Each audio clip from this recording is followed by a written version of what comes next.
Let's jump on in. Hi, everyone, and welcome to a special episode of Students for Social Justice, a podcast where we come together as learners and future social workers to unpack complex social issues and critically think about our role in creating change. I'm your host, Darren Green. I'm a graduate student at San Francisco State University's Department of Social Work. I'm currently in training to become a clinical social worker and a mental health and behavioral health specialist. I have over 20 years of experience working with and alongside child welfare workers and other youth serving professionals with the goal of helping to empower youth and adults within systems to change the systems for that they're a part of for the better, starting with self. But today we'll be diving into a critical conversation on human trafficking, examining how it intersects with class, poverty, and systemic inquiry. We do want to, before we start, we do want to offer a content warning that today's discussion includes topics related to human trafficking, exploitation, and trauma. So we really encourage you to listen at your own pace and take a break if anything feels overwhelming. With that, I have the pleasure of welcoming three graduate students to the show who have been working as advocates, scholars, and service providers for vulnerable populations. In a moment, I'll have each of them introduce themselves, but just to give you a little heads up, Kendrick Hester will be providing us an overview of this important issue. Harper Glazer will then provide some insights and reflections from her experience working with this population. And Taylor Griffin will be sharing a profile of an amazing movement that has been making strides to address this issue internationally. Per usual, throughout our time together, we will invite each of the speakers to share their knowledge and insights to help our listeners deepen their understanding of the issue and consider what they can do to contribute to change. So let's get ready to learn together in the Students for Social Justice podcast. Please, guests, please introduce yourselves to the audience and tell us more about your work and what makes this an important topic for you. Hello. Thank you for the introduction. Darren, my name's Kendrick Hester. I go by he, him, and his for my pronouns. Um, I'm a current MSW student. Um, five or so years of mental health experience in different capacities, which makes this topic very important for me. We'll get into that a little later, but for now, I'll go ahead and pass to Harper. Thank you, Kendrick. Thank you, Darren, so much for having me on your podcast. My name is Harper Glazer. I use she, her pronouns. I'm an MSW student at San Francisco State University, and my background is working in intimate partner violence and as an advocate for tribal populations in in Alaska. So I think it's really important that we're having this conversation today and to spread more information regarding uh, human trafficking and how we can all do better and come together as a community for prevention and and supporting those individuals who have been affected. Thank you. I'll pass it to Taylor. Hi everyone, my name is Taylor. I use she, they pronouns. I'm currently an MSW learner at San Francisco State University. And my background is pretty much working within the community as a mental health worker, working as a residential counselor with vulnerable populations. So, a lot of the clientele I worked with also had an increased exploitation risk. Thank you all so much. It's a pleasure to have you share your insights and expertise with our audience. To begin our conversation, it's really important that we first build a shared understanding of what human trafficking is and how it connects to these larger structural issues like global poverty. So, Kendrick, can you walk us through some of the key concepts and help ground us in this issue? Yes, I will. Go ahead and dive in it. Uh, Um, what is human trafficking exactly? So we'll start by defining human trafficking as a crime where traffickers exploit and profit at the expense of adults or children by compelling them to perform labor or engage in commercial sex. There's a couple of categories I would like to share, one being labor trafficking, which is going to be the recruitment, harboring, transportation, provision, or obtaining of a person for labor or services through the use of force, fraud, or coercion for the purpose of subjection to involuntary servitude, uh, peonage, debt, bondage, or slavery. The next term is going to be sex trafficking, which um, is defined as a commercial sex act and is induced by force, fraud, or coercion, or in which a person induced to perform such an act has not attained age 18 years. Um, Again, that's going to be sex trafficking. So now that we introduced the topic, kind of going to give you guys some more insight around how it's kind of a issue and dig into the issue of things a little bit more. So when we think of human trafficking, it's important to know how it can impact and how someone's class, which means wealth, status level, can impact um, somebody who's experiencing human trafficking, whether they're the predator or the victim. So human trafficking isn't just a crime, although that is the definition, but it is a global market that exploits economic vulnerability. In social work, we view it as a symptom of extreme wealth inequality, and these vulnerable circumstances often have an impact on those who fall a victim to human trafficking. Traffickers don't target people at random. They usually target those that are in survival mode. We need to understand that trafficking does not always look like a violent kidnapping, but it can be done without physical force at all. Any tactic that the targeter can use to gain control is usually considered. For example, psychological manipulation, threatening to call immigration, or by creating false hopes. A lot of victims are told to just leave. In reality, things like trauma bonding, fear of law enforcement, and predatory helpfulness, such as grooming, make it psychologically impossible for many to just leave. So let's. It's important to watch the language that we use as we support these vulnerable communities. In addition, it's important to understand the impact that class, as I mentioned earlier, how that can impact a person or their community experience when it comes to a social issue like human trafficking. One of the scary parts is most victims are actually trafficked by someone who they know or who they trust. Intimate partners, family members, or those who claim to be helpful community figures would be a few examples. In addition, there are not usually an age limit when it comes to victims and the predators that they're targeted by. For example, I've worked in several clients who are engaged in this lifestyle, and some of them as young as the age of 12 years old, who were known to have predators that have as big as a 20-year gap of age on them. So imagine someone that's 12 who's engaged with somebody that's 32 would be an example of that age gap there. It's also important to consider the push-pull factors. So things that are going to kind of like think of supply and demand. So the push factors will be things like poverty, lack of opportunities, lack of visa or resources, lack of protection. Those are going to be things that predators target to help lure the victims in.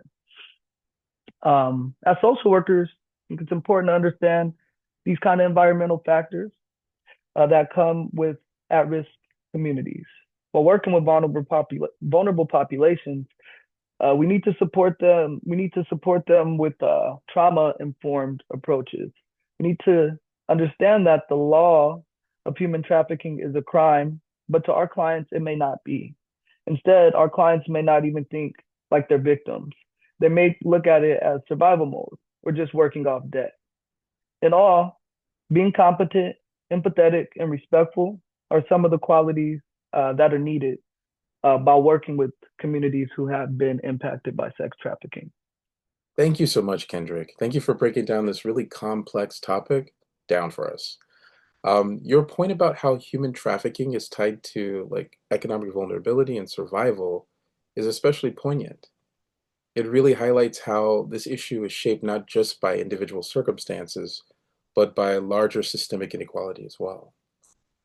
To build on that, I'd like to shift us into a more personal perspective. Harper, can you share your reflection on class and how your own experiences and background shaped your understanding of this really important issue? Absolutely. Thank you so much. And thank you, Kendrick, for providing some definitions and clarity to those key themes and terms.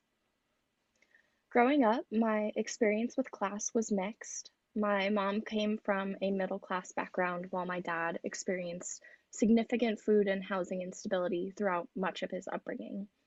His ongoing fear of housing instability definitely shaped how I understood class. At the same time, I personally did not have direct exposure to housing insecurity or exploitation, which created a level of distance from those experiences. Growing up in New York City, I was taught to be highly aware of my surroundings and not to trust strangers. Safety in public spaces was strongly emphasized. Because of that, I came to associate risk primarily with strangers, which reflects a common misconception about human trafficking, that it's mainly about abduction by unknown individuals. My class background afforded me certain protections like stable housing and a consistent support system, which reduced my vulnerability in ways I didn't fully recognize at the time, even though I was taught to be cautious in public. Currently, my class experience has shifted as a graduate student. While I still carry aspects of the stability I grew up with, I'm also more aware of financial limitations and what it means to live with a more restricted income.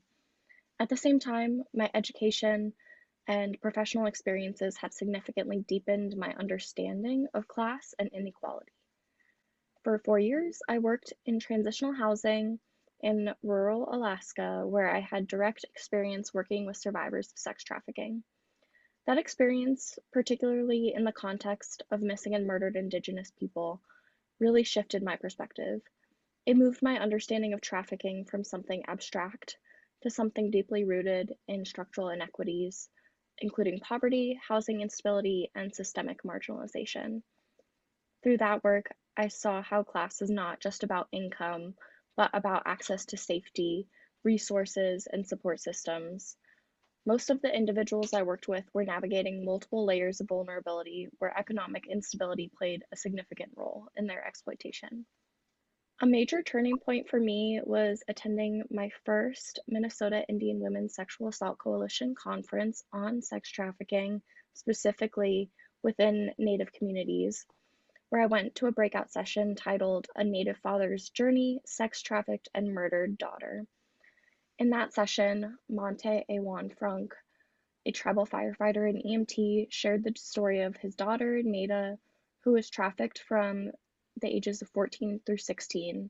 She was later recovered, and then she was tragically killed in a murder-suicide just a year before the conference. His storytelling was deeply impactful, and it was one of the first times I fully grasped the human reality behind this issue. It wasn't just a system or statistic, but a devastating and deeply personal loss. After the session, I went back to my hotel room and cried for hours. That moment shifted something in me. It reinforced the urgency of this work and also the responsibility to approach it with humility, respect, and focusing on on honoring the lives and voices of those most impacted. Wow, that sounds pretty powerful. Thank you so much for sharing that. What you just shared really highlights how personal experiences shape our understanding of this issue. And as a person with lived experience in foster care who was also a systems change advocate at an early age, I've witnessed and learned of the devastating impact of exploitation of youth and young adults living in foster care. And this has shaped my perspective, especially in understanding the complexities of vulnerability and access. But to that end, I'm curious to hear from the other folks, other speakers. I'd love to open this up to the group for a moment. Um, I'm curious, how have your own experiences or backgrounds influenced the way that you see human trafficking? So, growing up, I didn't have the most stable environment, um, which put me in a very vulnerable position where I did do some very risky behaviors, I'll say. But it wasn't until I started working within the community, working as a residential counselor, that I really got more in-depth information regarding, like exploitation, what that looks like, especially when it comes to the narratives of these folks who are part of these vulnerable population. Thank you, Taylor. Thank you, Harper, as well, for just sharing your insight and giving us some personal experiences to help paint pictures of this serious topic. I'm from San Diego, California, which is where I was born and raised. I know that when most people think about San Diego or SD, they think about the palm trees, the beaches, the nice weather. But in reality, there's more to the city than that. Although I do not have a direct connection with human trafficking, due to some of the vulnerable communities that I've grown up in, I was impacted. I was exposed to poverty, gang violence, drugs, alcohol, all at a very young age. These memories were my adverse child experiences, which in the social work world we refer to as our ACEs. ACEs are traumatic events that usually happen before your age 18 that can impact a person's mental, emotional, or social well-being later in life. For me, these early life experiences played a big part in becoming passionate about being a social worker. In all, as a future clinician, I understand that it's important to understand the ACEs of our clients, along with the biases we may hold from our class and our personal experiences as well.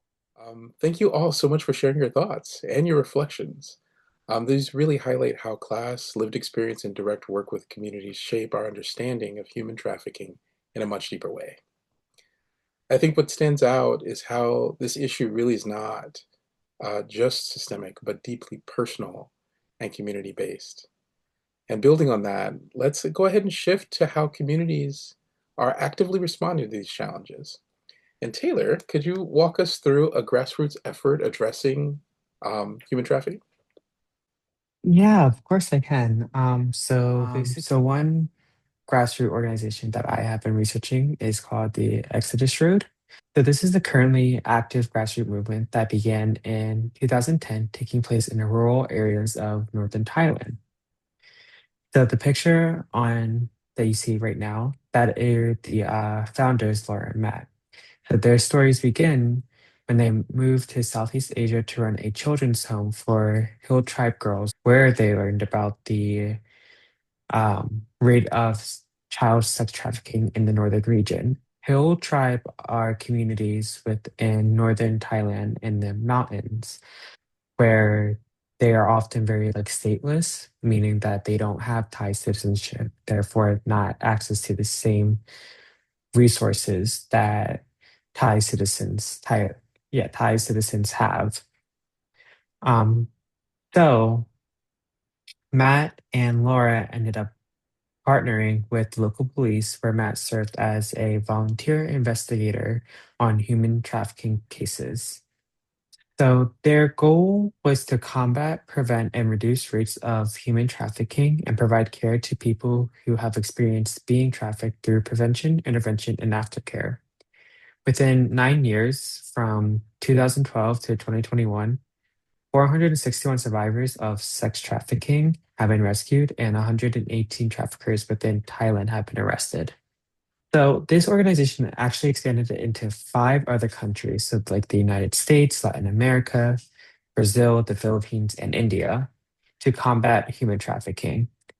And now they partner with not only local police, but also social services, such as social workers, and have opened up a center as a safe house for people who have these experiences. And this home provides trauma-informed therapy, medical care, life skills classes, education, entrepreneurship training, and community interest. So some of the real big takeaways from this is just how important it is to partner with the community, regarding community issues. Laura and Matt were not from Southeast Asia and they moved there, but they still supported the community by partnering with um, agencies within the community to combat this issue. And it's also really important to recognize that everyone's able to make a change. Before starting this organization, Matt and Laura were just regular people, just like you and me. But they saw they saw this gap, they saw this concern, and they developed this huge organization to help combat it. And then not only that, but aftercare is also really important to support people experiencing trafficking. Having that trauma informed care, having medical care, like developing life skills classes or life skills, getting their education, having entrepreneurship training, and just getting reacclimated to the community. Excellent. Thank you so much, Taylor. I appreciate you walking us through that example. It really shifts the conversation from understanding the problem to seeing what solutions can actually look like in practice. So now, before we wrap up, we just wanted to take an opportunity to open the floor for any questions, comments, or reflections. I would love to hear from the audience. What are some things that stood out to you most about what we shared today? Here are a few key takeaways from today's discussion. Today, we explored human trafficking as a complex social issue rooted in poverty, class, and systemic inequality. We looked at how personal experiences shape our understanding of the issue and how community-based, grassroots efforts can play a powerful role in addressing it. Overall, this highlights the importance of trauma-informed, socially aware approaches in social work practice. Today's conversation reminds us that behind every statistic is a human story, and as social workers, it's our responsibility to approach this with empathy, awareness, and intention. I hope this discussion encourages you to stay curious, stay critical, and stay committed to equity in your work. The impact you make might not always be visible right away, but it definitely matters. Here are a few resources that we wanted to share with our community. I'd like to highlight the Strong Hearts Native Helpline, and you can reach them at 1-844-7-NATIVE. I would like to highlight the Freedom Collective. If you're interested in learning more about the Exodus Route, there's the link right there. But also, like the National Human Trafficking Hotline. Um, like if you know someone who is potentially being like human trafficked, like please give them this number, this like just to, get them support. Let them know that they can text Be Free, which is 233-733. Just to, to really support them in getting their needs met and to escape that cycle where they're being harmed. Excellent. Thank you both so much for highlighting these resources for our community. Before we wrap up, I just wanted to introduce folks to some of the references that we have been discussing throughout today.